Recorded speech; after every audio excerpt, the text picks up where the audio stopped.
if you agree with me that maintaining multiple exchange rates has not been the best for the country.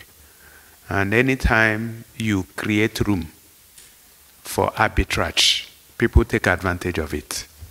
So you saw situations where people can sit in the comfort of their homes and make hundreds of millions of naira simply because central bank allocated dollars to them at the official window, and they will just round trip it and sell at the black market window. So I think it's something that we have been shying away from. I call it subsidy. Some people call it something else, but it's subsidy. Anytime you subsidize, particularly if you are subsidizing consumption rather than production, it gives you the effect that you never really anticipated.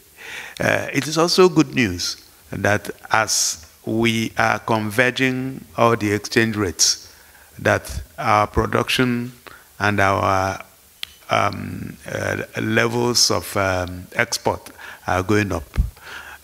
Now, if you, I know where your question is going. So what happens to the money that the central bank makes or is going to make from this convergence vis-a-vis the receipts from oil proceeds? Don't also forget that for the first time in this country, our total debt has crossed $100 billion. I think it's about $104 billion. We are using close to 120% that has just been reduced to 85% of our total revenue to service debt. So we have a lot of obligations. It's a very difficult time to be in government.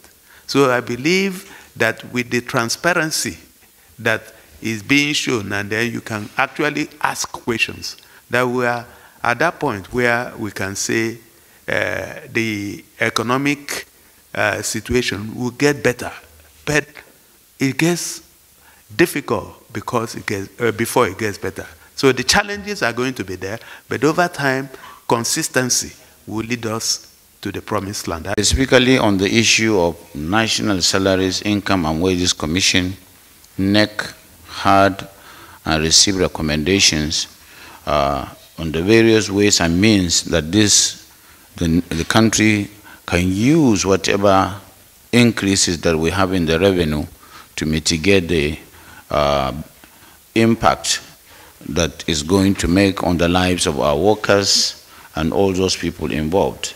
And so they recommended, and they gave us a scenario recommending that there should be an adjustment, consequential adjustment, estimated at 702 billion to 919 million 8 naira as part of the allowances that should be given as petroleum allowance to all workers, and as well as a 23 or to 45 billion monthly offer to cushion the effect to workers. There were also discussions about the fact that post-deregulation, we've seen a big drop in the consumption of PMS in the country. The drop has gone from 66 million liters a day to about 41 million liters a day. But in the last 1 week or so, we began to see a creep up. And there were discussions around the fact that all of us realized that we were subsidizing all our neighbors from Cameroon to Ghana to Benin to Chad to Niger. We looked at the pricing before the regulation in those countries. When we were selling for about 195, they were selling for about 300, 395. Now we're selling for upwards of 550 naira per liter.